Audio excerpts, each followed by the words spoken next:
নওগাঁর আত্রায়ে বর্ণাঢ্য আয়োজনে মহান বিজয় দিবস উদযাপন করা হয়েছে। সূর্যোদয়ের সাথে সাথে মহান স্বাধীনতা যুদ্ধে শহীদদের আত্মার প্রতি শ্রদ্ধা জানাতে উপজেলা প্রশাসন, সরকারি, আধা সরকারি ও বেসরকারি প্রতিষ্ঠান, বিভিন্ন রাজনৈতিক দল, বিভিন্ন শিক্ষা প্রতিষ্ঠানের শিক্ষকগণ কেন্দ্রীয় শহীদ মিনারে পুষ্প অর্পণ ও ৩১ বার তোপধ্বনির মাধ্যমে দিবসের শুভ সূচনা শুরু হয়। এছাড়াও সকালে সরকারি, আধা সরকারি, স্বায়ত্তশাসিত প্রতিষ্ঠানের ভবনে জাতীয় পতাকা উত্তোলন করা হয়।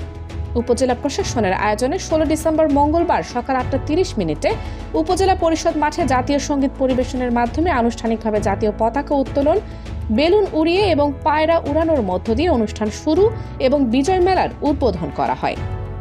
উপজেলা নির্বাহী অফিসার শেখ মোহাম্মদ আলাউল ইসলামের সভাপতিত্বে বিশেষ অতিথি হিসেবে অনুষ্ঠানে উপস্থিত ছিলেন সহকারী কমিশনার ভূমি মোহাম্মদ নূরে আলম সিদ্দিক, আত্রাই থানা অফিসার ইনচার্জ মোহাম্মদ আব্দুল করিম।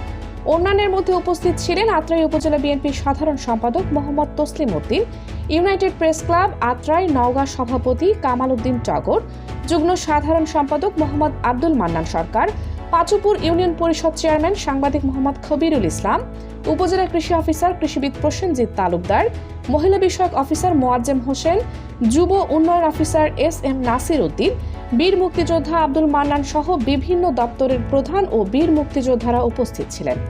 অনুষ্ঠান শেষে বেলা ১১টায় উপজেলা অডিটোরিয়াম হলরুমে মুক্তিযোদ্ধাদের সংবর্ধনা দেওয়া হয়।